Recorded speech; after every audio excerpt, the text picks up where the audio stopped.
And we have other representatives with other views on. We've had helpful information.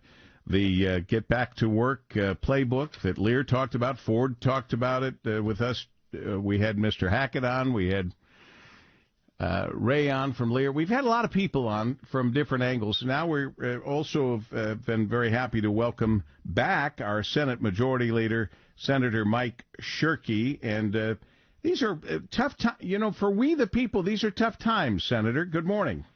Good morning. A good dose of Paul, cup of Joe morning to you, sir. Well, nice of you to say.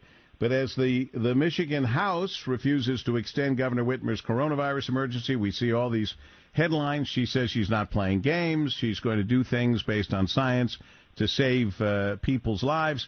How should people interpret the actions of the legislature and, for that matter, of our governor this whole past week? What do you say? Well, I wish the answer was easy, but it's not. And I'll try to avoid getting into the weeds. But on Thursday of last week, our governor, depending on how you view it, either broke the law or skirted the law and unilaterally extended the emergency declaration under a 1976 law after the legislature did not extend it. The governor reads the law as allowing her to do so for perpetuity without legislative approval, and we believe the governor cannot extend it unless the legislature agrees. And to my knowledge, before the current COVID-19 epidemic, no other governor has adopted such a tortured read of the law. Interesting. I guess you might wonder why this kind of a dispute hasn't surfaced before and been resolved, so we wouldn't find ourselves in this position. The answer is that most every previously serving governor has had enough character restraint in the respect of the process, legislative process I'm talking about, to not abuse the power and go it alone to such an extreme. Every governor, that is, until now. Our governor has breached that restraint in frankly, rather dramatic ways. All right, so that puts, do you get the sense, folks, that we're in the middle of this battle? I don't know. How are citizens supposed to determine what we should do or what we shouldn't do? That's a fair question, a very fair question.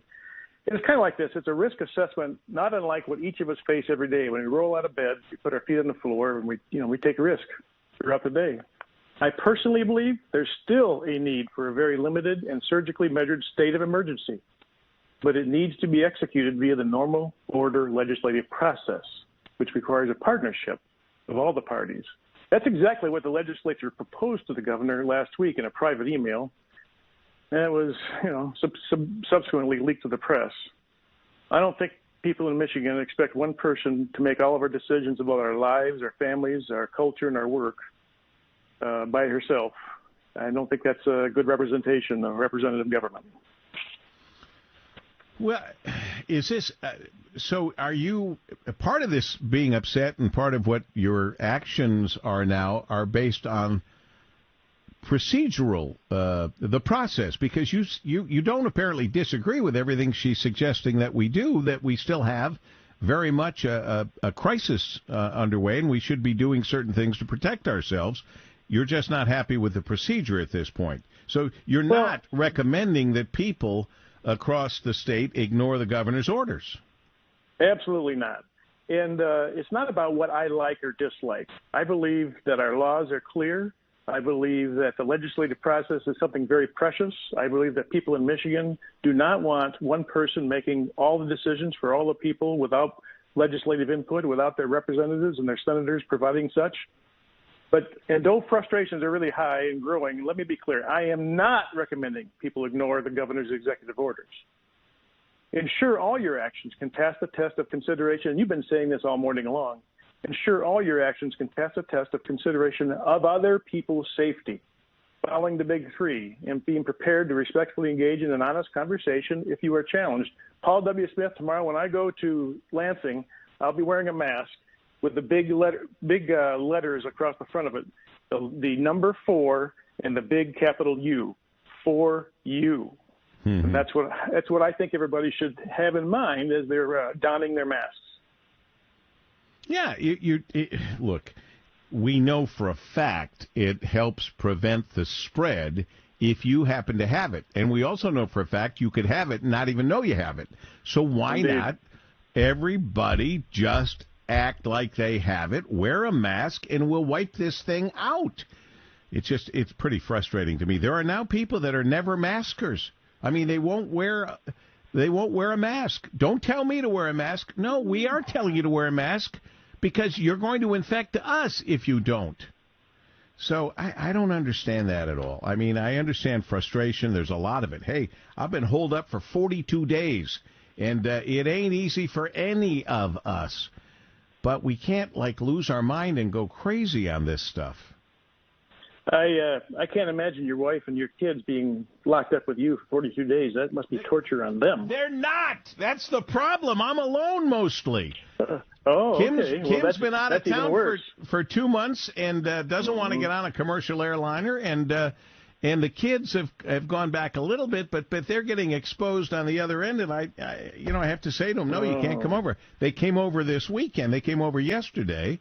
I fixed them dinner on the grill, and but we were still social distancing and being very careful. I mean, it's just the reality of where we are right now till we figure out what is next and what we can do to stop the spread with a vaccine, or if we come up with a miracle drug that will help people instead of worrying about some people having no reaction and other people dying. It's a mess. And then, let's face it, Senate Majority Leader Mike Shirkey with us.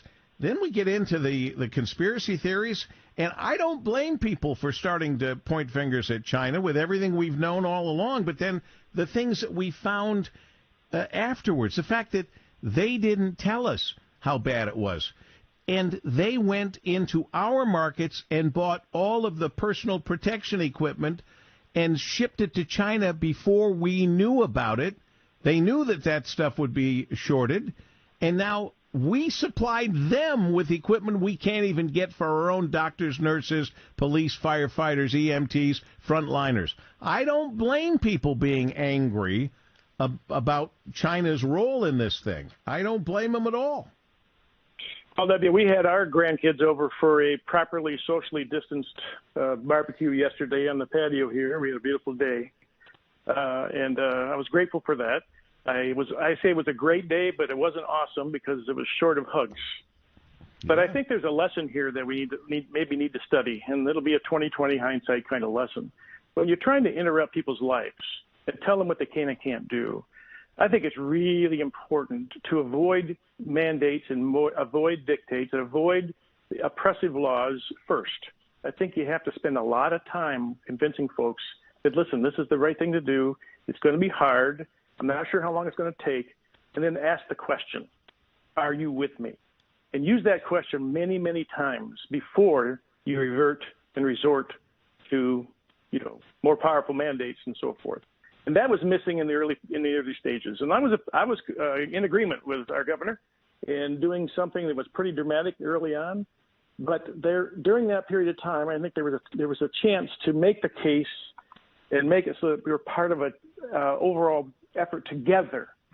And that was missed, I think, when there was a lot of enthusiasm to just continue to buckle down, and people resented that. American people and Michigan people don't like that. And I think there's a reason here that people are frustrated right now. And I'm not in any way encouraging people to go out and ignore her orders. But I am saying whatever you decide to do, make sure you are giving your customer and your neighbor and your family and your friends the highest level of accountability and acknowledgement that their safety is every bit as important as your safety. Are you going to court tomorrow to try to stop the governor here?